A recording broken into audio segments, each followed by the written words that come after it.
Ya, selamat berjumpa kembali di part keempat tentang web design dengan CSS 3. Ya, di part yang keempat ini kita akan membahas tentang gradient dan shadow. Apa itu gradient dan shadow? Saya jelas sedikit ya. Saya akan jelaskan sedikit. Oke, sebentar. Oke, gradiasi warna atau gradient bahasa Inggrisnya dan bayangan atau shadow bahasa Inggrisnya pada teks dan elemen merupakan dua fitur yang lebih upgrade pada CSS 3 dibanding versi sebelumnya ya. Jadi ini yang terbaru juga, yang lebih baru. Oke, sekarang kita masuk satu-satu. Gradient. Salah satu fitur terbaru pada CSS 3 adalah tersedianya properti yang memiliki kemampuan untuk membuat background dengan gradiasi warna atau color gradient. Gradient di CSS 3 ini belum didukung penuh pada tiap browser secara penuh ya, sehingga perlu menambahkan prefix untuk masing-masing browser ya. Sekarang browser pendukungnya. Berikut adalah daftar versi browser pertama yang sepenuhnya mendukung properti gradient. Nomor diikuti oleh uh, WebKit, lalu Moist atau yang menentukan versi pertama dari tiap dari prefix browser. Kalian lihat di situ. Yang pertama adalah propertinya linear gradient, lalu apa browsernya ada Chrome, Internet Explorer, Firefox dan seterusnya sampai dengan properti yang terakhir sampai dengan jenis browsernya yang Opera pada kolom terakhir. Oke, kalian sesuaikan aja ya di situ. Oke, lanjut. Baiklah, saya akan bahas satu persatu apa aja yang ada untuk menginikan pada gradient ini. Yang pertama adalah linear gradient.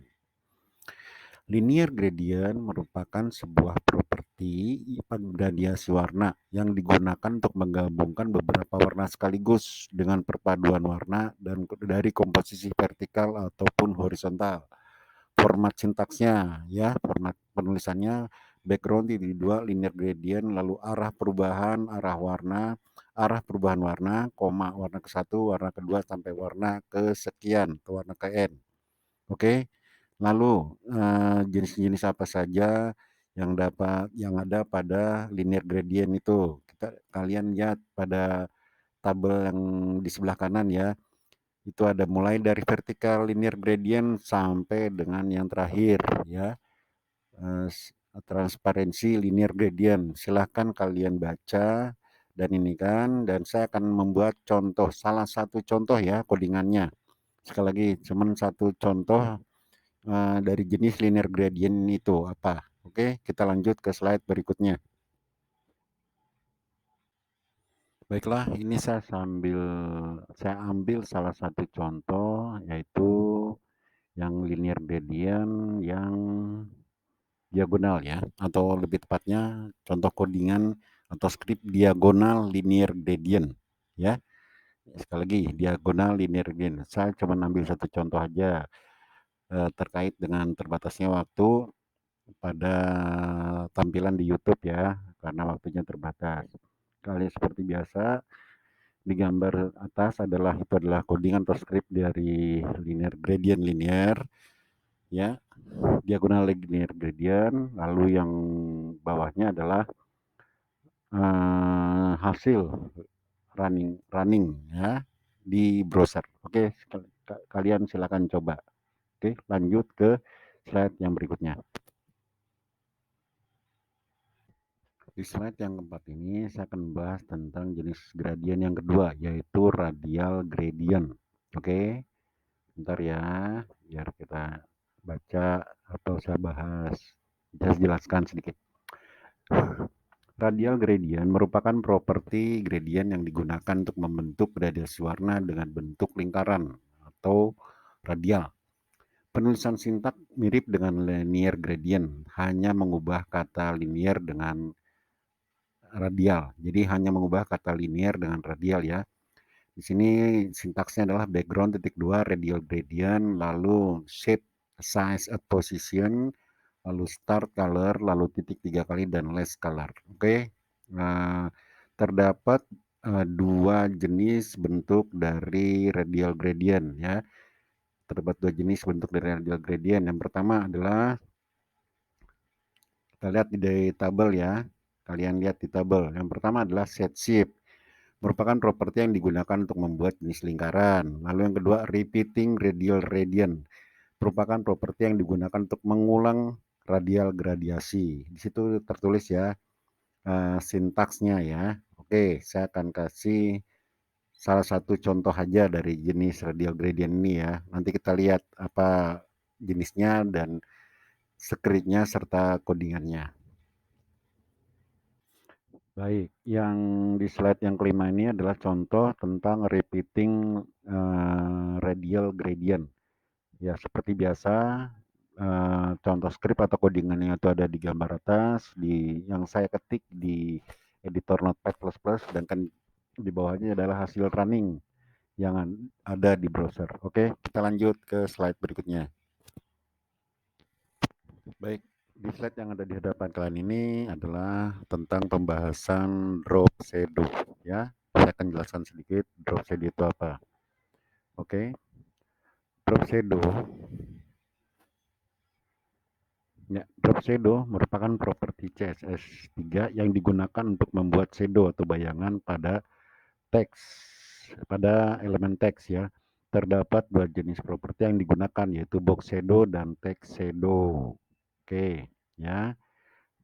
Dua properti yang digunakan yaitu box shadow dan text shadow. Sekarang box shadow sendiri itu apa? Kita lihat nih. Merupakan properti yang digunakan untuk membuat efek bayangan pada sebuah kotak atau box dengan menggunakan perintah box shadow. Format sintaksnya adalah box shadow titik dua offset x offset y blue radius color ya. Nah, di sini apa maksudnya apa ya offset itu ya? Offset x berarti posisi bayangan secara horizontal. Ingat ya, bayangan ya, karena shadow. Berarti di sumbu x karena horizontal atau datar ya. Offset y posisi bayangan secara vertikal atau sumbu y. Lalu blue radius adalah mengatur tingkat keburan atau ketajaman bayangan. Sedangkan color adalah untuk mengatur warna bayangan. Sedangkan pada tabel itu adalah contoh jenis-jenis box shadow yang bisa diakses pada CSS3. Oke, saya sebutkan satu-satu ya. Color atau warna bayangan itu dapat diubah warna bayangan hitam menjadi warna lainnya. Maksudnya warna bayangan yang sebelumnya warna hitam bisa diubah ke warna lain sesuai selera Anda. Lalu efek blur atau blur radius adalah box shadow juga dapat diatur efek blurnya. Lalu menambahkan bayangan ke pseudo class adalah menambahkan bayangan ke properti pseudo class untuk nilai before dan after. Lalu kalender, properti box shadow yang digunakan untuk membuat bentuk seperti kalender.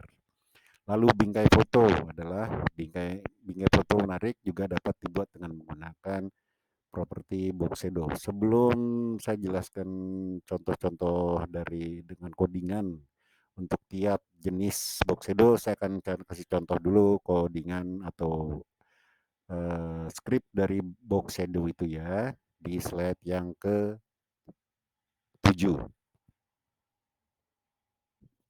Baik, ini adalah contoh box shadow seperti yang saya sebutkan pada saat sebelumnya ya.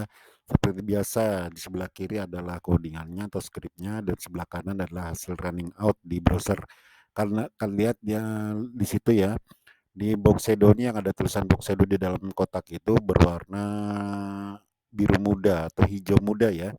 Nah, shadow-nya adalah di belakangnya ya, itu adalah bayangannya yang berbentuk warna hitam. Ya, kalian lihat sendiri, itu jelas ya. Oke, silakan coba masing-masing ya. Oke, kita lanjut ke slide berikutnya. Baiklah, di slide ini adalah contoh codingan dari salah satu jenis box shadow. Saya ambil contoh di sini adalah bingkai foto ya. Kalau yang di dalam tabel tadi yang di slide ke-6 itu di bagian baris atau di barisan paling bawah. Kalian lihat codingannya yang saya ketik di editor Notepad++ itu di sebelah kanan, gambar sebelah kanan, lalu hasil outputnya adalah di sebelah kiri. Silahkan kopas dan coba di editor dan browser masing-masing. Oke, kita lanjut ya ke slide yang berikutnya. Ya, seperti biasa, pada tiap akhir sesi atau part yang saya terangkan atau saya jelaskan, sekali lagi dan lagi saya ingatkan untuk subscribe, like, share, dan komen ya, supaya kalian juga makin canggih ngodingnya ya, makin pintar. Oke, sampai bertemu di part yang keempat, yaitu tentang teks dan font. Oke, sukses ngoding ya.